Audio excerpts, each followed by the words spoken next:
Olá, olá, eu saúdo a todos meus amigos e irmãos na graça e na paz do nosso Senhor e Salvador Jesus Cristo, aquele que vive e reina pelos séculos dos séculos, e que nós mais uma vez venhamos a crescer na graça e no conhecimento de Deus, no tema o qual vamos trazer nessa noite totalmente especial, um tema que há muito tempo os irmãos vêm me pedindo para que eu possa tratar aqui de uma suposta contradição que é encontrado em Apocalipse capítulo 19 e no capítulo 20. Houve um julgamento da besta e do falso profeta em Apocalipse 19, porém, no fim do milênio acontecerá o julgamento dos mesmos. Outra vez, eles serão lançados novamente no lago de fogo, como é registrado lá em Apocalipse capítulo 20. Muito bem, eu já vou aqui preparando.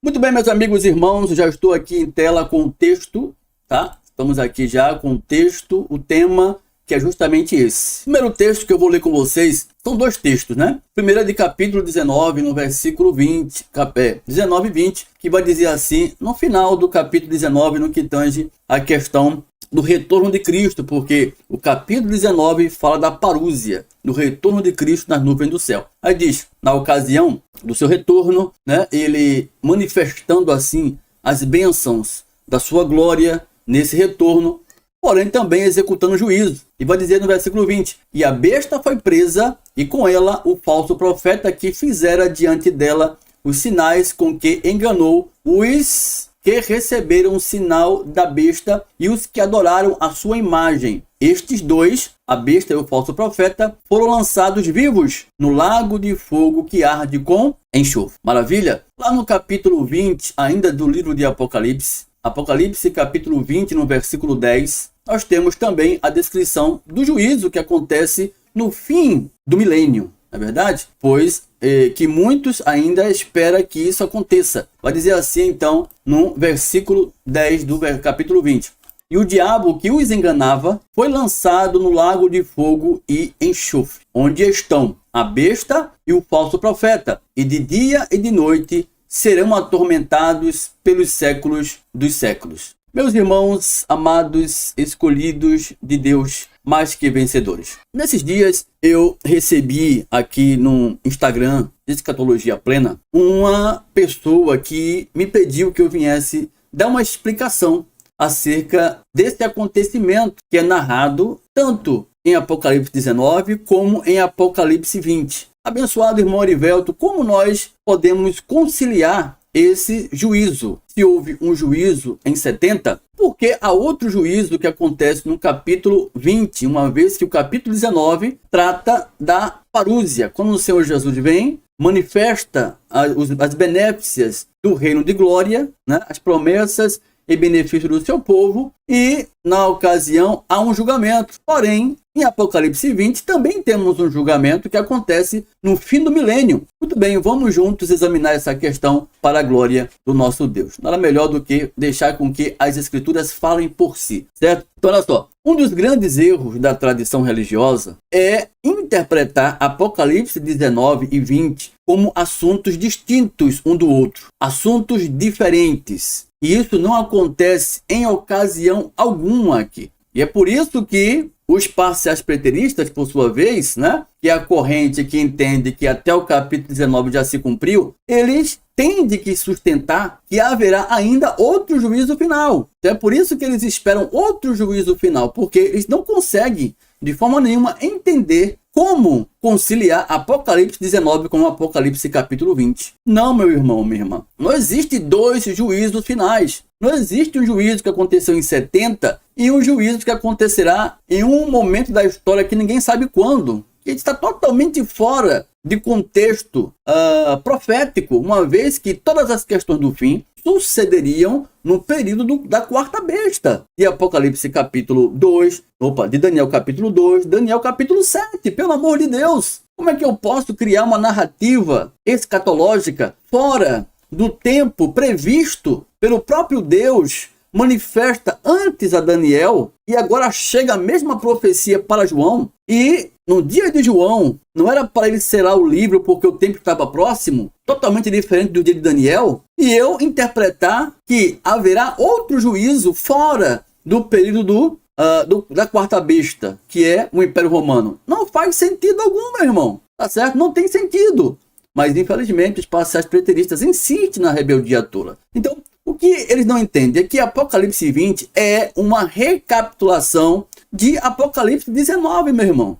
Simplesmente isso. É uma recapitalização, né? Não tem nada que esteja tratando de um juízo distinto, outro que acontecerá. É totalmente fora do sentido isso. Mas alguém vai dizer assim, mas em Apocalipse capítulo 20, versículo 10, o qual é lido aí, esse texto, diz que no julgamento do diabo, de Satanás abençoado, a besta e o falso profeta já estavam lá. Como então o capítulo 20 é uma recapitulação de Apocalipse capítulo 19? E isso que não faz sentido. Não, irmão. Aqui a gente trabalha com todos os ângulos, tá? Para que ninguém possa achar que estamos criando uma narrativa particular. Não. Vamos mostrar que mesmo utilizando-se dessa objeção, ainda eles não ganham no argumento. Por quê? Olha só, Apocalipse 19 é o quê? É o registro da parúzia, quando o último inimigo foi vencido e Cristo passou a reinar eternamente, correto? Todo parcial preterista que se preze vai dizer que sim, é o retorno de Cristo, realmente faz sentido. Nós pregamos isso também, nós ensinamos isso também. Maravilha. Então, essa manifestação da parúzia acontece quando? No fim, quando o Senhor julga a prostituta. Após o capítulo 17 e 18 vem o 19, que é a narrativa da vinda do Senhor, a parúzia, a manifestação de sua glória. Um resumo praticamente do que é tratado, né, com referência ao fim, quando ele vem nas nuvens do céu e faz o julgamento da prostituta e manifesta assim o seu reino. Então, Apocalipse 19, no versículo 1 ao 6, vai dizer o quê? Olha só, preste atenção. Apocalipse capítulo 19, no versículo 1 ao 6. Olha lá. Canção da vitória no céu. Depois destas coisas, depois dos acontecimentos do capítulo 18 e 19, 17 e 18, que manifesta ali a destruição de Jerusalém, que é a prostituta, né? Não é o Vaticano. Então, quando ela é destruída, diz assim: depois destas coisas, ouvi no céu como que uma grande voz de uma imensa multidão que dizia o quê? Olha lá, a alegria no céu, a canção de vitória, aleluia! A salvação e a glória e o poder pertencem ao nosso Deus. Por quê? Porque verdadeiros e justos são os seus juízos, pois julgou a grande prostituta, que havia corrompido a terra com a sua prostituição, e das mãos dela vingou o sangue dos seus servos. Foi vingado o sangue dos servos do Senhor. O sangue dos mártires foi vingado. E outra vez disseram eles: aleluia! E a fumaça dela, da Jerusalém destruída, sobe pelos séculos dos séculos. Versículo 4. Então os 24 anciãos e os 4 seres viventes prostraram-se e adoraram a Deus que está sentado no trono, dizendo: amém, aleluia! E saiu do trono uma voz dizendo o quê? Olha só: louvai a Deus, ao nosso Deus, vós, todos os seus servos, e a vós que o temeis, assim pequenos como grandes. Versículo 6. Também ouvi uma voz como a de grande multidão, como a voz de muitas águas, e como a voz de fortes trovões, que dizia: aleluia, porque já reina o Senhor nosso Deus, o Todo-Poderoso. Glória a Deus. Então, o reino eterno passou a ser manifesto. Veja que na ocasião, os mártires foram o quê? Justiçados. Versículo 2 vai dizer isso. Olha lá. Porque verdadeiros e justos são os seus juízos, pois julgou a grande prostituta que havia corrompido a terra com a sua prostituição, e das mãos dela vingou o sangue dos seus servos. Os mártires foram totalmente vingados por Deus, uma vez que Jerusalém foi destruída. Maravilha? Perfeito? É isso que está escrito aqui. Então, meu irmão, os mártires, uma vez que foram justiçados, o Senhor os beneficiou, o sangue dos mártires foram vindicados pela queda de Jerusalém, logo, eles não estão mais no Hades. Eles não estavam mais no Hades para que esperasse outro juízo final acontecer, porque eles já estavam na eternidade na ocasião. Entendeu? É aí que entra o problema do capítulo 20. Porque se eu ensino, se eu defendo a ideia que Apocalipse 20 esteja tratando de outro juízo, mas de que Hades? Se os mártires foram vindicados, é óbvio, e estão satisfeitos, alegres com o Senhor, É porque estão na eternidade, eles não estão no Hades aguardando que juízo que já aconteceu, entendeu? Então isso anula a ideia do parcial preterismo que defende outro juízo final que ocorre para manifestar a ressurreição após o milênio de Apocalipse 20. Calma, vamos chegar em Apocalipse 20, tá? Pelo amor de Deus, olha só. Ressurreição e juízo de quem? Se os mártires já estão na eternidade e não no Hades. Ora, se os mártires foram vindicados, obviamente é porque houve o juízo. Houve também a ressurreição, porque os mártires foram julgados. Como? Foram beneficiados em que sentido? Que eles estão no Hades ainda aguardando o juízo final? Não, eles já estão na eternidade com Deus. Então a ressurreição também, por sua vez, já tem que ter acontecido. Não existe juízo final ainda para suceder. Eles estavam no Hades quando vindicavam a Deus o juízo da grande meretriz. Está aqui Apocalipse capítulo 6 para que você entenda, refresque a memória. Apocalipse capítulo 6, no versículo 9 ao 10. Olha só, vai dizer assim, ou vai dizer que existem dois mártires. Um grupo de mártires que foram julgados em 70 e outros grupos de mártires que serão julgados num fim que ninguém sabe quando vai acontecer. Não tem sentido. Olha só, vai dizer aqui no capítulo 6, de versículo 9 ao 11 de Apocalipse. Quando abriu o quinto selo, vi debaixo do altar as almas dos que tinham sido mortos por causa da palavra de Deus e por causa do testemunho que deram. E clamaram com grande voz, dizendo: até quando, ó soberano santo e verdadeiro, não julgas e vingas o nosso sangue dos que habitam sobre a terra? Planeta Terra, não. Aqui é terra de Israel, tá? Ges no grego. Tem nada a ver com o planeta Terra. Presta atenção nisso aí, nesse detalhe. Então, até quando, ó soberano Deus, ó soberano e verdadeiro, não julgas e vingas o nosso sangue dos que habitam sobre a terra? No versículo 11, o Senhor vai dizer assim, continuando: e foram dadas a cada um deles compridas vestes brancas, e foi-lhes dito que repousassem ainda por um pouco de tempo, até que se completasse o número dos seus conservos, que haviam de ser mortos, como também eles foram. Entendeu? Então eles pedindo que fosse vindicado aquela situação de humilhação, de vergonha, morrendo, perseguidos, né? Você vai encontrar essas perseguições ao monte ao longo dos escritos do Novo Testamento, tá? Então, muitos mortos por conta do testemunho de Jesus, mas o Senhor disse que, calma, né? Ainda por um pouco de tempo, repousasse, até que se completasse o número dos seus conservos, que havia de ser mortos, como também eles o foram. Então isso acontece ao longo da transição dos pactos até a queda de Jerusalém, tá? Quando em Apocalipse capítulo 19, na vinda do Senhor, esses mártires são vindicados. E vai dizer a palavra: porque verdadeiros e justos são os seus juízos, pois julgou a grande prostituta, meretriz, Jerusalém, na ocasião, que havia corrompido a terra com a sua prostituição, e das mãos dela vingou o sangue dos seus servos. Aí sim, aquilo que eles aguardavam no capítulo 6, no capítulo 19, denota o julgamento já manifesto. Então, se em Apocalipse 19, 2, eles se regozijam, pois o Senhor julgou a grande prostituta, é óbvio que o Hades foi esvaziado em 70, meu querido, minha querida.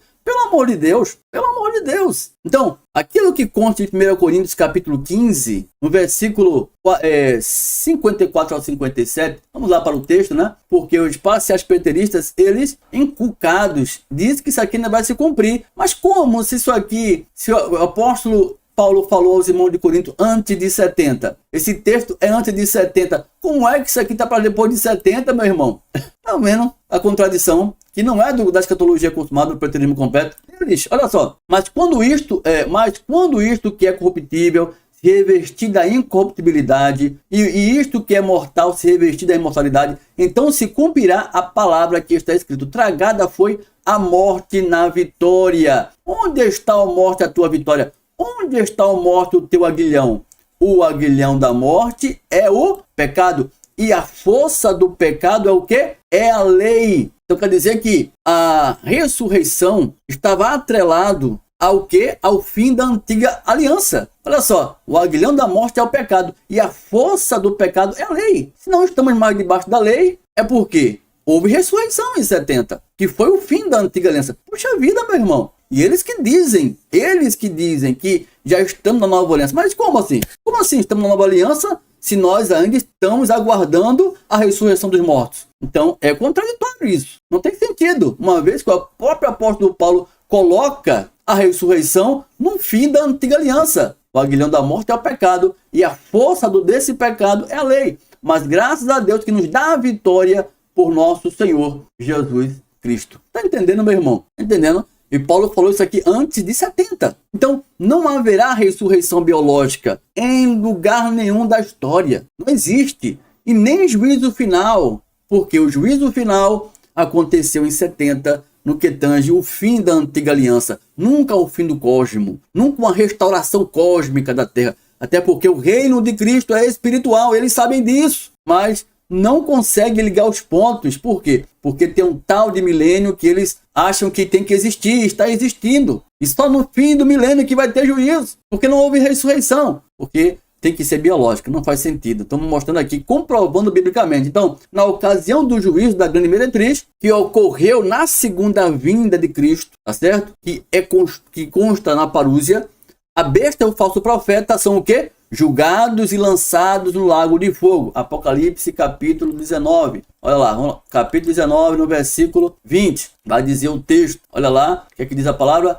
E a besta, na ocasião, né, foi presa e com ela o falso profeta que fizera diante dela os sinais com que enganou os que receberam sinal na testa e os que adoraram a sua imagem. Estes dois, a besta e o falso profeta, foram lançados vivos no lago de fogo que arde com enxofre. Glória a Deus, maravilha. Então, lago de fogo e enxofre é uma metáfora, tá? Para a destruição de ambos. E não uma eternidade que eles estarão dentro de um caldeirão fervendo com fogo. Como muitos pentecostais acham que vai acontecer um dia. Não tem nada a ver, tá certo? Quando a Bíblia fala da eternidade, é eternidade. Para aqueles que não têm eternidade, o Senhor fala da segunda morte ou lago de fogo com enxofre. Ou seja, esses que não terão vida eterna. É uma forma de apresentar uma condenação. Não que isso seja um estado eterno de condenação para aqueles que não têm a Cristo, tá certo? Porque a eternidade só pertence aos santos, aqueles que são do Senhor. É a promessa messiânica do reino da nova aliança, que já beneficiou a todos aqueles que creem, tá certo? Então, olha só. Então, quem era a besta e o falso profeta na ocasião aqui? Muitos querem saber, né? Nero César é a besta que é tratado aqui, que foi julgada, tem a ver com 70, né? Embora não que ele tenha morrido em 70, porque foi em 68, porém ele aguardava o juízo no Hades. Uma vez que foi em 68, é óbvio que o Hades, uma vez que foi aberto, né, esvaziado por conta do juízo, que acontece em consequência da queda de Jerusalém, é óbvio que Nero aguardava o juízo no Hades. Ele não estava no lago de fogo ainda. Só quando Jesus vem, que é na sua segunda vinda, que é registrado aqui no capítulo 19, tá certo? E o falso profeta constituiu do sistema religioso judaico, escribas e fariseus, os líderes judeus religiosos da época que estavam ali atrelados à besta, tá? Era a besta da terra com a besta do mar, unindo forças para marcharem e trabalharem em prol de destruir o progresso da igreja, as testemunhas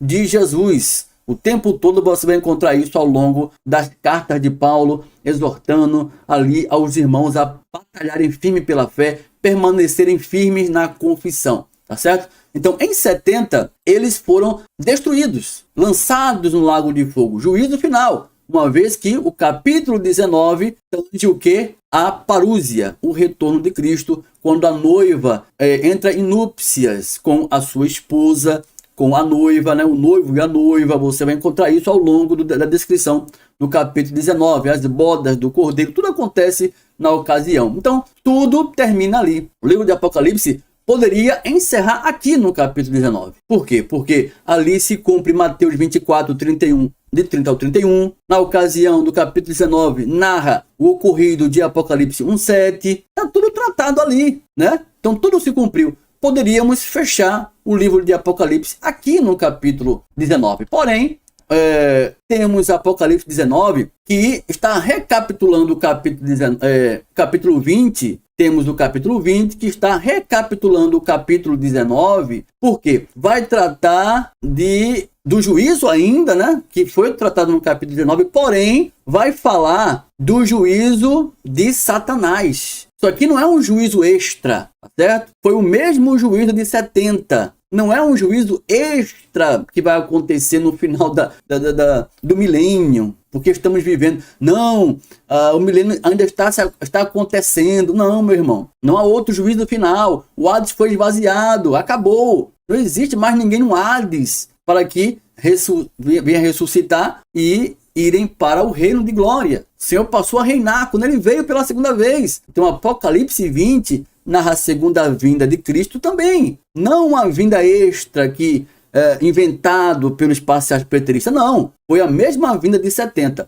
Apocalipse capítulo 20.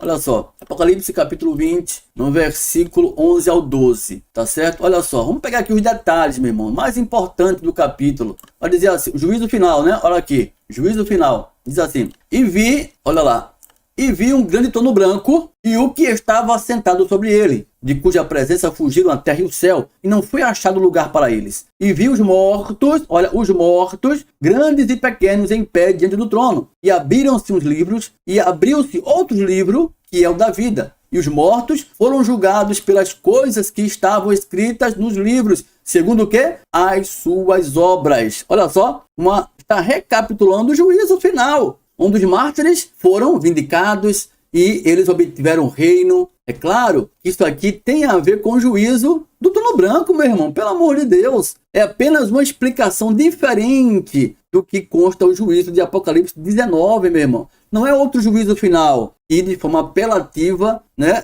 os parciais preteristas tendem a sustentar. Mas não existe dois juízos finais. Os profetas não falavam disso. Jesus não falava de dois juízos finais. Os apóstolos não falavam disso. Estão todos associados a um só momento. Estão lá os mortos que ressuscitam, os grandes e os pequenos em pé diante do trono. É isso que nós temos que levar em consideração, pelo que está escrito. Eu sei que os parciais preteristas odeiam os preteristas completos. Mas odeiam por quê? Porque nós mostramos biblicamente o que eles ignoram para terem razão, onde não existe razão. Eu fui um parcial preterista, eu tenho um conhecimento de causa, por isso que eu posso falar. Porque eu fui um parcial preterista e deixei por quê? Porque eu vi essa lacuna, esse erro, que me fez abrir a mente e seguir a verdade, né? Porque tudo é consumado, não tem nada para se cumprir. Uma vez que o fim estava próximo. Apocalipse 22:10. Era próximo? É próximo. Não existe próximo de 2000 anos, meu irmão. Então, se é próximo, por que nós estamos no milênio? Não foi o próximo? Que próximo é esse? Então eles não sabem responder isso. Então é anacronismo dizer que estamos no milênio, esperando o juízo final, esperando a ressurreição, quando que está fora de lógica isso aí. Fora de tempo. Anacronismo puro. Então olha só. Ele disse que haveria um julgamento do grande trono branco para julgar os mortos segundo o quê? As suas obras. Você se lembra do que é dito por Jesus lá em Mateus capítulo 16? Por quê? Lá em Apocalipse, em Mateus capítulo 16, Jesus delimitou o tempo em que aconteceria esse juízo segundo as suas obras. Vocês se lembram? Não, vou trazer aqui, vou refrescar a memória desse pessoal aí que gosta de criar uma narrativa particular e querer acusar o pretexto completo de enganadores, né? Olha só, diz assim, porque o Filho do Homem, Mateus 16, 27, 28, há de vir na glória de seu Pai com os seus anjos, e então retribuirá a cada um segundo o quê? As suas obras. Juízo final, com referência à sua vinda no reino de seu Pai, tá? O reino de glória, não é o Messias, não é o milenar, reino de glória. No versículo 28, ele vai dizer o tempo em que isso aconteceria. Em verdade vos digo, aqueles que ali estavam, alguns dos que aqui estão, de modo nenhum, Jesus na primeira pessoa, meu querido, ele disse, de modo nenhum provarão a morte, até que vejam vir o Filho do Homem no seu reino de glória. Então Jesus delimitou esse tempo. Isso aqui está casadinho com o que é dito em Apocalipse capítulo 20, no versículo 11 ao 12, no que narra o juízo do grande trono branco. Foi no tempo da geração que não poderia passar. O juízo final é único, que se deu em 70. E uma vez que o juízo, segundo as obras, aconteceria no tempo de vida daqueles que ali estavam, obviamente os mortos ressuscitariam. Isso tem a ver com o âmbito espiritual e nunca físico, como eles esperam acontecer. Não foi biológico. A ressurreição nunca foi de natureza biológica. Isso é um engano religioso que vem sendo sustentado há quase 2000 anos de mentira para o povo de Deus. Não, foi no âmbito espiritual, até porque o reino é espiritual. Foi ofertado a eternidade para que todos pudessem viver eternamente num corpo glorioso. Não nesse corpo físico transformado, não. É no corpo de glória. Se existe corpo natural, há também corpos espirituais. Paulo fala em 1 Coríntios. Então, se existe corpo espiritual, na medida que existe o corpo material, é óbvio que não é o mesmo corpo. Então, para que ressuscitar neste corpo? Não tem. É o corpo que volta para o pó como era e o espírito volta para Deus que o deu. É espiritual, o sentido é espiritual. Carne e sangue não herda o reino de Deus. É espiritual, tudo é espiritual, porque o reino é espiritual. Então, eles não entendem isso. Está faltando levar a coisa séria nesse sentido, porque a Bíblia mostra isso. Está aqui, ó. Jesus delimitou o tempo. Apocalipse 20, no versículo, o juízo do grande trono branco não está para acontecer, tá certo? Olha só, estamos pegando todo o assunto, mostrando a vocês que não existe dois juízos final, que acontece no capítulo 19 e que acontece no fim do milênio. Não, é o mesmo evento, é o mesmo acontecimento. Apocalipse 20 está recapitulando os acontecimentos da vinda do Senhor, tá? No capítulo 19 que narra. E você vai ver que lá em Daniel capítulo 7, vai também atestar o que estamos dizendo, que o juízo final aconteceria quando? No período da quarta besta, meu irmão, que é o Império Romano. Perfeitamente isso. Ao mesmo tempo, o que Jesus fala quando ele delimitou o tempo, tá? Quando é tratado por João, lá em Apocalipse 20, no fim do milênio, está dentro de quê? Do período o qual Jesus disse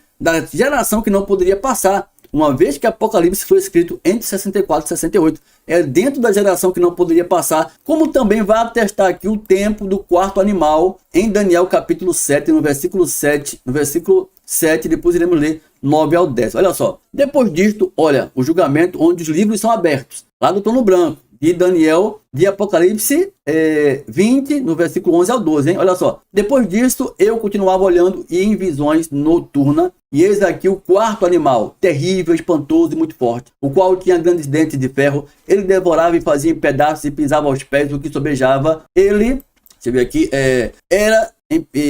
era diferente de todos os animais. Essa besta, né, que aparece na visão de Daniel, que apareceram antes dele, e tinha esse que 10 chifres. Isso aqui é representação clara, óbvia, todo mundo sabe, o Império Romano. Não vou entrar aqui em detalhes, todo mundo sabe, né? Até criança, esse aqui, até a criança sabe, né? No meio dos adultos vão entender isso. Muito bem. Ainda seguindo a sequência do estabelecimento do quarto animal, cujo qual tem 10 chifres, vai dizer aqui no versículo 9 o quê? Eu continuei olhando até que foram postos uns tronos, e um ancião de dias se assentou. O seu vestido era branco como a neve, e o cabelo da sua cabeça como lã puríssima. E o seu trono era de chama de fogo, e as rodas dele eram fogo ardente. Um rio de fogo manava e saía de diante dele. Milhares de milhares o serviam, e miríades de miríades assistiam diante dele. Assentou-se para o juízo, e os livros foram o quê? Abertos. Temos até uma live que falamos aqui outra vez, né? Os livros foram abertos. Quantas vezes os livros serão abertos na história? Quantas vezes? 2 vezes?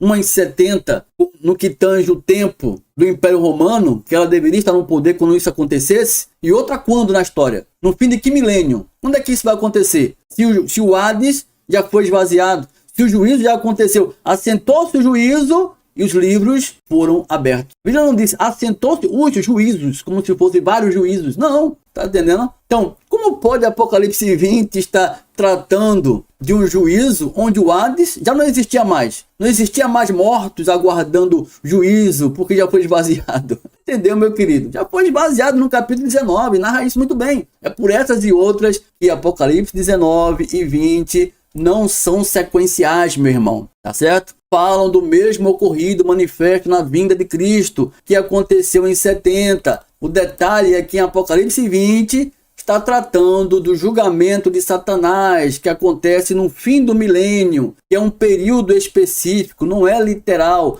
não é um tempo para além de 70. É engraçado que os passaspetristas dizem assim, mas o milênio não é literal. Maravilha, se não é literal, por que não pode ter sido da cruz até 70? Entendeu? A contradição. Outra contradição absurda, eles dizem que ainda estamos no milênio.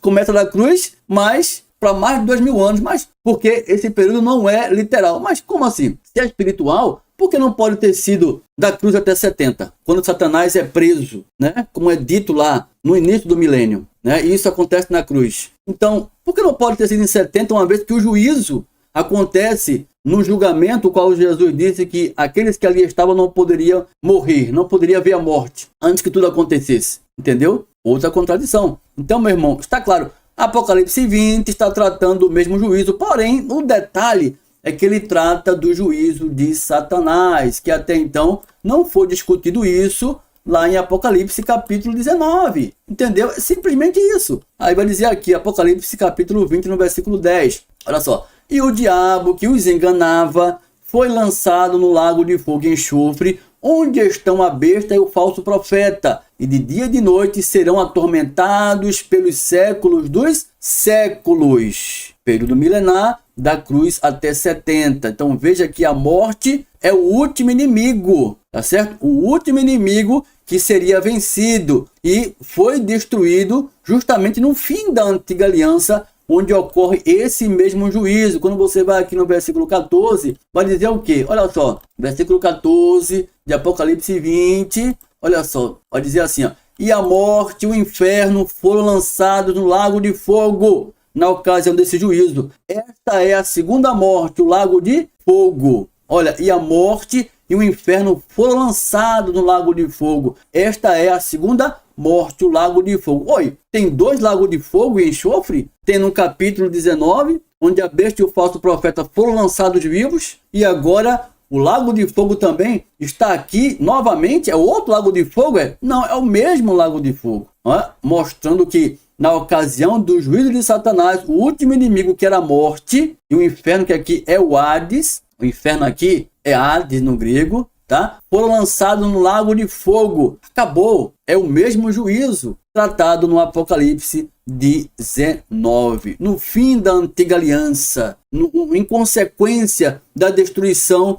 da grande meretriz. Entendeu, meu irmão? É assim. É simples. Não são dois juízos. Não há base bíblica para sustentar dois juízos finais. Não há, tá certo? Então, logo, não existe dois julgamentos para a besta e o falso profeta. Em Apocalipse capítulo 19, Apocalipse capítulo 20. Não, existe apenas um. Esse entendimento do outro juízo que acontece pós capítulo 19 é um equívoco da tradição. Esperamos que essa palavra, esse estudo, tenha sido uma bênção para o teu entendimento, para o teu coração. Eu encerro dizendo, quem tem ouvidos, ouça o que o Espírito falou à igreja, em nome de Jesus. Graças, porém, a Deus que, em Cristo, sempre nos conduz em triunfo, e por meio de nós, manifesta em todo lugar a fragrância do seu conhecimento. Porque nós somos para com Deus o bom perfume de Cristo, tanto nos que são salvos, como nos que se perdem. Porque nós não estamos, como tantos outros, mercadejando a palavra de Deus. Antes, em Cristo é que falamos na presença de Deus, com sinceridade e da parte do próprio Deus.